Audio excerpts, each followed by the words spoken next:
More now on this astonishing new report revealing that almost 1 in 3 female surgeons in the NHS have been sexually assaulted in the past 5 years, some of them being abused actually in the operating theatre. 11 NHS staff reporting being raped by their colleagues.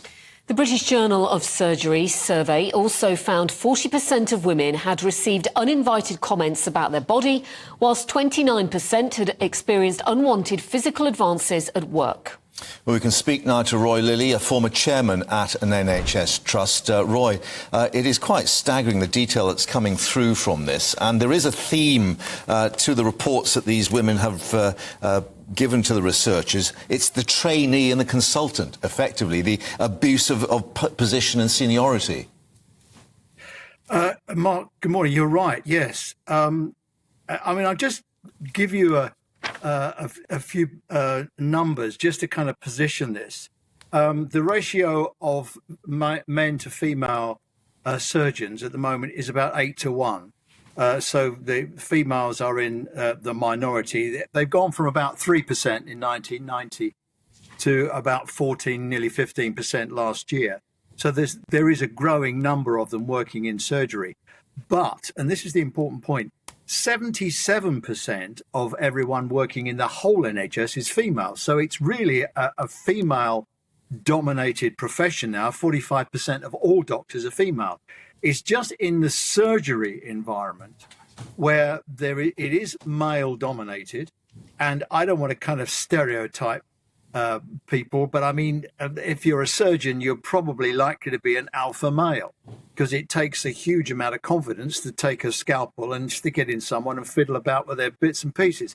So that requires a kind of confidence, which often overspills into an arrogance and sort of a rite of passage. And clearly the relationship between the consultants and fundamentally these will be trainee surgeons. So the power dynamic is wrong, and the gender dynamic is wrong, and that and it seems to be within that very pressured environment of the operating theatre. I mean, these are horrendous numbers, and it makes me think. If you look at misogyny.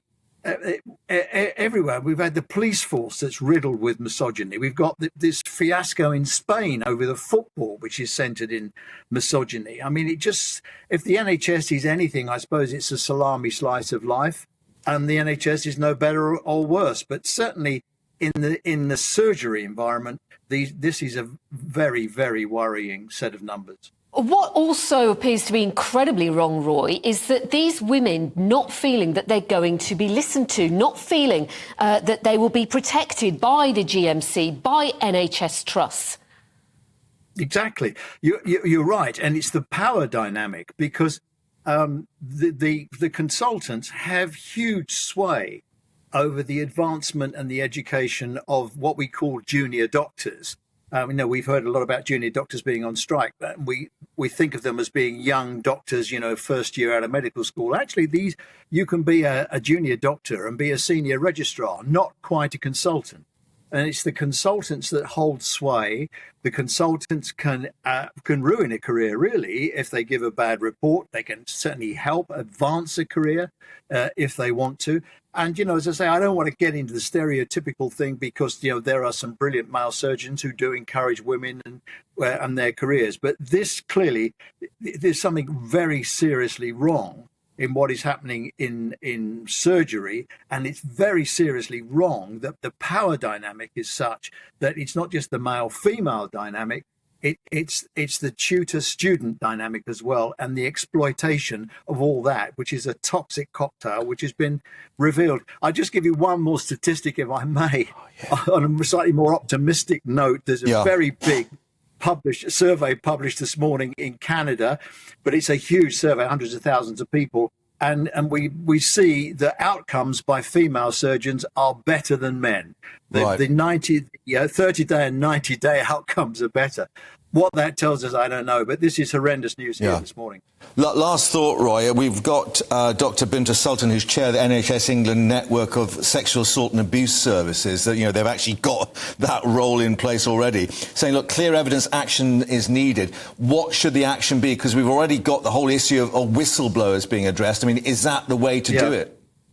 Well, no. I mean, it's layer upon layer of regulation. Every time something goes wrong, we get new regulation. And if we haven't learned that regulation doesn't work by now, we'll never learn. I mean, look at the Lilley situation. All of the people, all the key protagonists there were in regulated professions. So it doesn't work. I mean, if I was still running a hospital, I'd get all the surgeons together. I'd sit them down in the room and say, up with this, I will not put. If it's happening here, I want to know. Here's my home phone number. Ring me. I mean, this is about leadership. And it's about being visible. Leaders are visible, have a vision, share it often. So it's about saying to people, going to people and saying, I will not put up with this. This is not acceptable on my watch. And here's how you get hold of me. If there's a problem, I will sort it. Did any reports ever reach you on your watch, Roy? No, actually, they never did. And on my board, I actually had a predominance of women on my board.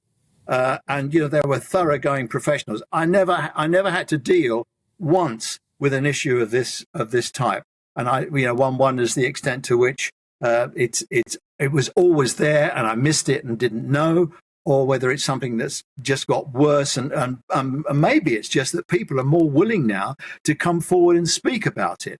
If we'd have had this survey in my day, would we have had the same answers? God, I hope not. But I honestly don't know. I just think perhaps now we're on the cusp where we've had, all of the problems with that women were experiencing in the entertainment industry, in the film industry. And maybe it's just now we're on the cusp where people do feel freer and more confident to come forward.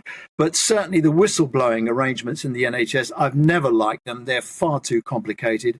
And people still get treated appallingly badly because the NHS is terrified of reputational damage, not only because the politicians are answerable in Parliament.